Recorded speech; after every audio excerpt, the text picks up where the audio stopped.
श्री सद्गुरुदेव भगवान की जय। पहला प्रश्न, संयम क्या है? संयमित जीवन कैसे जिएं? तो देखिए, एक साधक, एक योगी को अपने भौतिक या स्थूल शरीर पर संयम करना चाहिए। शरीर पर संयम करने का अर्थ है कि खान पान, दिनचर्या, भोजन, नींद, आहार संतुलित हो। इंद्रियों से विषयों का संयोग सम हो। समयोग मतलब कि आँखों से दृश्य देखना, कानों से ध्वनि सुनना, त्वचा से स्पर्श करना सिर्फ सीमित और संयमित हो, उसे समयोग कहते हैं। महर्षि चरक आयुर्वेद शास्त्र में कहते हैं कि जो समयोग को प्राप्त है वो योगी आरोग्य लाभ को प्राप्त होता है। स्वास्थ्य और आरोग्य का संबंध इंद्रिय संयम से है, घनिष्ठ संबंध है। अतीन्द्रिय भोग दुख का कारण है, अतीन्द्रिय भोग रोग का कारण है। दूसरा सूक्ष्म अर्थ होता है संयम का कि मन, बुद्धि, चित्त, अहंकार, सूक्ष्म शरीर पर संयम हो, भावनाओं पर संयम। मन में कोई भी विचार आ गया ऐसा नहीं, हर विचार पर एक योगी की निगरानी रहे कि मन में क्या चल रहा है। हमारे अपने मन में जो चल रहा है अंदर, उस पर कंट्रोल, संयम। फिर होता है बुद्धि पर संयम, और ये कहने से नहीं हो जाता। त्रयमेकत्र संयम, योग के अंगों का पालन करना, यम, नियम, आसन, प्राणायाम, प्रत्याहार, धारणा, ध्यान, समाधि। तो धारणा, ध्यान, समाधि तीनों का सद जाना संयम है।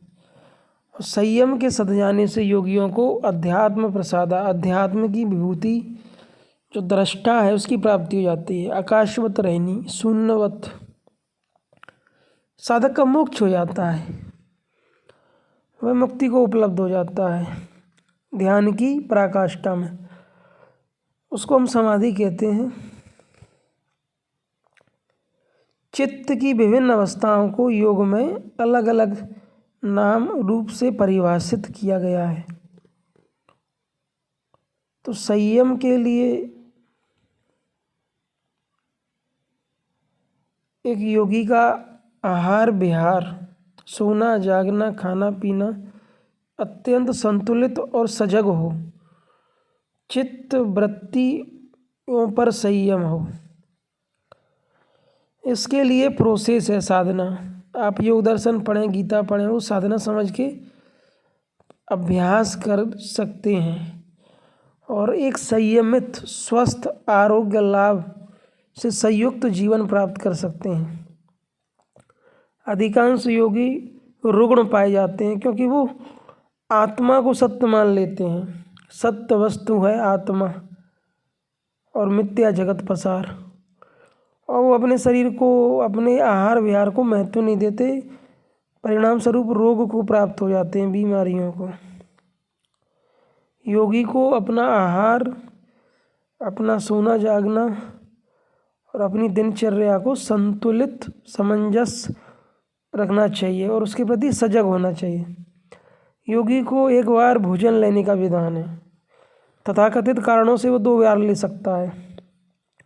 प्रकृति की व्यवस्था में सुबह में 8 से 10 बजे के बीच में लिया गया भोजन अत्यंत पाचक होता है, और 12 से 1-2 बीच के बीच में लिया गया भोजन अल्प मात्रा में हो, कम हो। और रात्रि को या तो आप उपवास कीजिए या फिर अत्यंत अल्प आहार लो। तो ये योगी का आहार है, विहार। कुछ शारीरिक श्रम, मेहनत और योगासन वगैरह कर लेने चाहिए जिससे कि शरीर स्वस्थ रहे।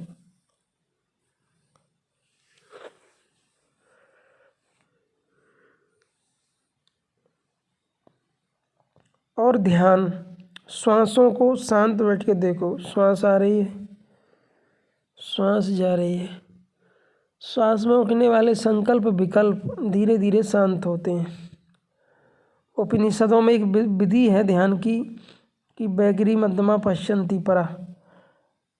कबीर ने कहा, जप मरे अजपा मरे अनहदहु मर जाए, सूरत समानी शब्द में ताई काल न खाए। सूरत जो है मन, वो शून्य में समा गया, शब्द जो निराकार है आकाशवत चित्त हो गया, उसी में विलय हो गया। ऐसे योगी को मोक्ष प्राप्त होता है। तो सूरत हमारी समभाव को प्राप्त हो जाए, समत्व की सिद्धि। सूरत मन की जो दृष्टि है वो क्या हो जाए, सम भाव में स्थिर, या बुद्धि समत्व में स्थिर हो जाए। तो इस प्रकार से अध्यात्म की जो प्रक्रिया है, अध्यात्म जीवन जो है वो अतीत में और भविष्य काल में कि कोई योगी नरक में जाएगा कि स्वर्ग में, इससे महत्व नहीं रखता। वर्तमान का जो क्षण है, जो जीवन है, वो सुख शांति में हो जाता है, संतुलित और पावन। इसके लिए अध्यात्म है। आप ध्यान साधना करते हैं तो नाम जपते जपते जब परावाणी की पराकाष्ठा में जो है चित्त विलय हो जाता है, और फिर समाधि की अवस्था में चित्त एक रस हो जाता है, सदा एक रस निर्विकारी। तो वो चित्त को निरंतर योग में लगा करके आकाशवत गुणातीत, सात्विक राजस तामस तीनों गुणों से अतीत करना है। फिर योगी का योग पूर्ण है, वो मोक्ष को प्राप्त हो गया।